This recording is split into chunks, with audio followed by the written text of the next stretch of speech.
మొన్న 20 మంది బస్సులో కాలిపోయారు కదమ్మా. ఒక వ్యక్తి ఆ బస్సు కాలిపోతున్నప్పుడు బండి మీద వెళ్తున్నాడు. కాలిపోతున్న బస్సుని చూసి ఆగి బండి పక్కన పెట్టి పరుగుని వెళ్ళి ఒక పెద్ద రాయి ఉంటే ఆ రాయితో అద్దాలు పగలగొట్టి యనమండుగురిని లాగాడంట కిటికీలోంచి. ఇంటర్వ్యూ చేస్తూ ఆమె అంటుంది, యనమండుగురిని రక్షించినటువంటి హీరో అని చెప్తుంది. కానీ ఆయన కళ్ళట్టుకుని నీళ్లు కారుస్తున్నాడు, ఏడుస్తున్నాడు. ఏంటి, ఎందుకు ఏడుస్తున్నాడు అని చూస్తే అతను ఒక మాట చెప్పాడు, యనమండుగుని రక్షించానని నాకు సంతోషం లేదండి. నా కళ్ళ ముందు ఒక బాబుని ఎత్తుకున్న అమ్మాయి నన్ను రక్షించండి రక్షించండి అని బస్సులో అరుస్తుంది. ఆమెను రక్షించడానికి వెళ్ళే లోపే పెద్ద బ్లోట్ లాగో పెద్ద మంట వచ్చేసింది. నేను ఆమెను రక్షించలేకపోయాను. నా కళ్ళ ముందే గిలగిలా కొట్టుకుని చచ్చిపోతుంటే నేను తట్టుకోలేకపోయానని కళ్ళట్టుకుని నీళ్లు కార్చాడు.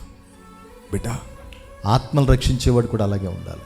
ఆత్మలు సంపాదించడానికి నీకు కూడా తృప్తి ఉండకూడదు. ఎంతమంది నరకానికి వెళ్ళిపోతున్నారు, అగ్నిలో కాలిపోతున్నారు, నశించిపోతున్నారు. దాని కొరకు నువ్వు తృప్తి పడకు. నేను రక్షించగలిగినంత మట్టికి రక్షించాలి ప్రభువా. నేను చనిపోయే లోపు నా ఓపిక ఉన్నంత వరకు కూడా ఆత్మను లాగాలి ప్రభువా.